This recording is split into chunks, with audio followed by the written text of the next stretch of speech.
Hey everyone, I'm Tom and welcome to the channel. Today we're going to be talking about some of my biggest surprises from the year 2025, and this is going to both be good things and bad things, a mix of novel and some other reading stuff mixed in here. So let's go ahead and start off on a positive note with some of the biggest surprises book-wise for me this year.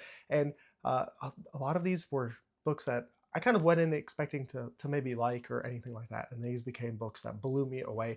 First and foremost, we have got to talk about Demon Copperhead. This is a book that I have talked about ad nauseum at this point on the channel. I've pushed it on other people, and a lot of people have had a pretty similar reaction to me, where this is an extremely profound and powerful book. I think it really explores some of the trauma and the tragedy that is happening in a lot of parts of America when it comes to poverty and drug addiction. And I think it's just something that maybe not a lot of people are exposed to in a way. I think it's one of those books where if you have been affected by the things that are brought up in this book, it's going to hit really close to home and maybe is going to be a difficult read for you. I have heard some people say it's almost too much. I have heard people say that because of who the author is that they don't like where it is coming from. All kinds of different things, but I think it was a beautiful story. It's one of my favorite books that I've ever read, and I thought I would like it, but I didn't expect it to be one of my favorite books of all time. And the same thing can be said for We Used to Live Here by Marcus Kilwer. This was kind of a book that I picked up. I thought it would be kind of a fun, maybe popcorn kind of read, and I didn't think it would have the staying power that it has had for me so far this year. Once again, one of my favorite books. And the basic premise of this story is that a couple moves into a new home. A family comes up to the door, knocks, and says, "Hey, would you mind if we come in?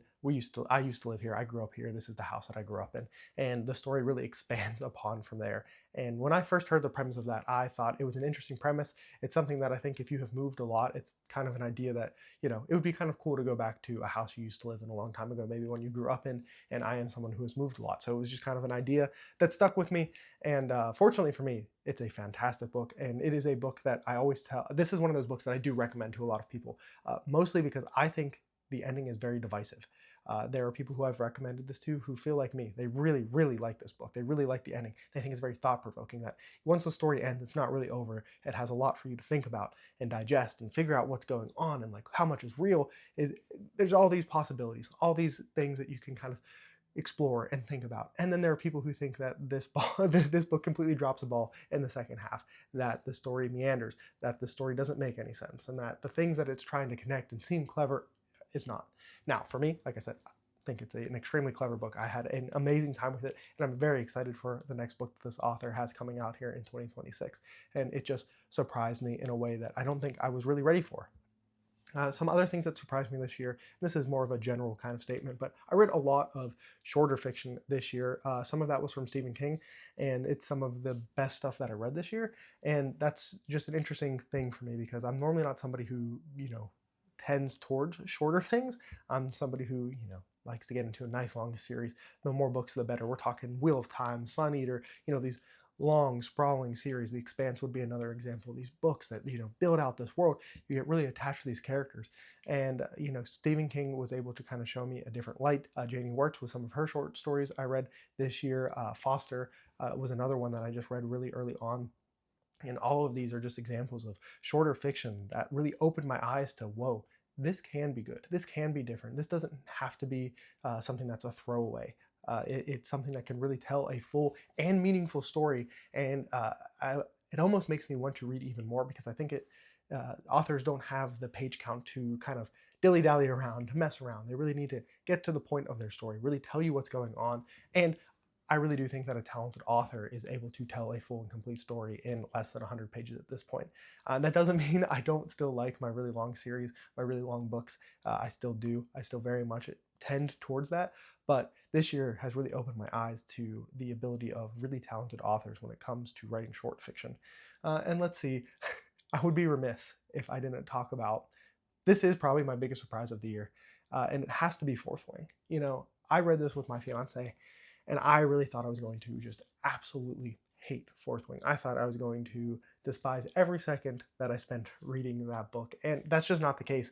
I actually had a pretty decent time with it. It very much feels like, and I have used this many, many times at this point, but if you were the kind of reader who's a similar age to me, you read like the Twilight, what's the Divergent series, those kinds of things. You kind of grew up, maybe fell out of love with reading, and you didn't read a whole lot, you took a big gap, and then all of a sudden you start hearing about this series, Fourth Wing, the Imperium Cycle, all this stuff, and you go from those kinds of reads directly into a Fourth Wing. I can understand why this is one of the hottest books that has been released. It's selling like crazy. It's getting adaptations and everything. It makes so much sense to me, having read it now for myself. Do I think it is, super high literature that's technically well done and executed super well with amazing characters and all that stuff? No, I don't. But what I do think it is a fun enough story with fun enough characters, fun enough magic.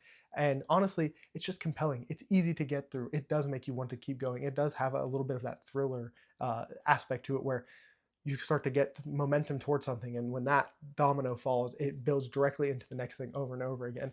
And I do think you have to give it credit. I know it's very easy to hate on Fourth Wing and what's the other one by Sarah J. Maas. It's very easy to hate on Romantasy as a whole. And I have not read a whole lot of Romantasy, obviously, but what I can say is Fourth Wing surprised the heck out of me. I think it was a book of the month for the month I read it. I think it was a down month for sure, but the fact that I still read other things in the month and I liked Fourth Wing more, I would never have thought that going into it whatsoever.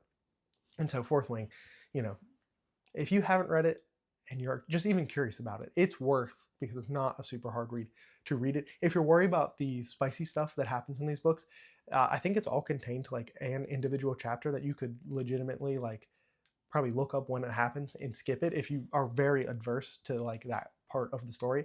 Not so much in Iron Flame. Iron Flame, it starts to kind of ramp up, and I feel like it happens more and more often. But Fourth Wing in particular, I think it's definitely something that you could read through and not have to experience that kind of stuff. It makes you uncomfortable, and I think it's just interesting for me to see this aspect of the fantasy genre that is so big. It's probably the biggest aspect of this genre that I love so much, and to just throw it all away, I think is just I needed to experience for myself, and I am very glad that I did. Now let's talk about some of the bad for just my novel reading this year, and the first one, it's got to be House of Chains. I've had a mixed experience with Malazan, right? I liked Gardens of the Moon. I had a good time with it. Dead House Gates. I really liked the beginning, and the ending of that book is amazing. And the further away I get from the ending of Dead House Gates, the more I appreciate that. But that 75% middle section of that book was really rough for me. Then we got to Memories of Ice, and I really liked Memories of Ice. I started to get why people talked about the Malazan the way they talk about it, right? And it just like I felt like I had this momentum. The ending of Dead House Gates into Memories of Ice, I was like, oh, and then everyone's talking about Carcel Orlong and this character that gets introduced in House of Chains in that first book of House of Chains. I was like, the momentum is here. I'm going to be a Malazan person. And then that book came to a screeching halt, and it is one of my least favorite books that I read this year, unfortunately. And it was just such a surprise because it felt like I said, that momentum was there. It was happening, it was coming. I was going to be one of the people. And I read that book in probably the first quarter of 2025, and I have yet to return to Malazan. I plan on getting to Midnight Tides here in December. It might actually end up bleeding into January, just depending on when I finish some other reads. So I am returning to the series. It's not all said and done just yet, but going into that book, my expectations just had started to climb a little bit, and it is unfortunate that House of Chains just collapsed for me in the way that it did. Another book that I had high expectations for, an author I was excited to try in a more meaningful way. I had read one other very short story from, not very short, it was a novella length story, Night of the Mannequins by Stephen Graham Jones. And this was supposed to be his magnum opus, Buffalo Hunter Hunter.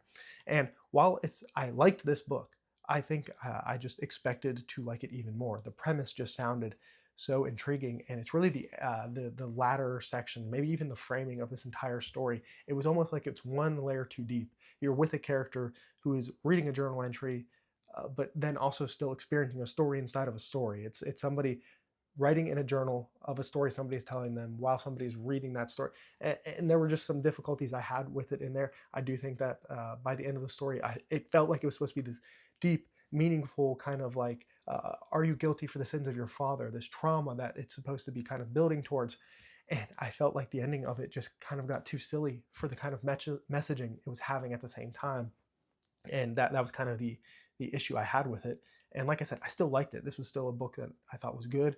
It just, I feel like it could have been better, and my expectations, it just surprised me kind of the way that it went, unfortunately, and it just didn't work out too well. And in a similar vein, this is going to be my last one for my novel reading, and that is James by Percival Everett. This was a book that Jimmy from the fan or from Chatting with Nuts talked a lot about, and he and I tend to, or a lot of the books he has recommended, uh, kind of broadly, I have enjoyed. He is somebody who, when they talk very highly about a book, I'm very interested in it because I have enjoyed a lot of the same things. And once again, I liked James. There was just something about it that never clicked for me all of the way. And I don't know if it's because of my ties to Huck Finn, which like I don't like. I like Huck Finn, but Tom Sawyer is one of my favorite. But Huck Finn, it's like I read it and went through it, and kind of seeing it from a different lens, it just made me think of my reading experience with Huck Finn, which was just fine. It was maybe just hard for me to de-entangle those two stories together. And once again, this is kind of like an alternate history telling of the same story. And I don't know, there was just parts of it that didn't work.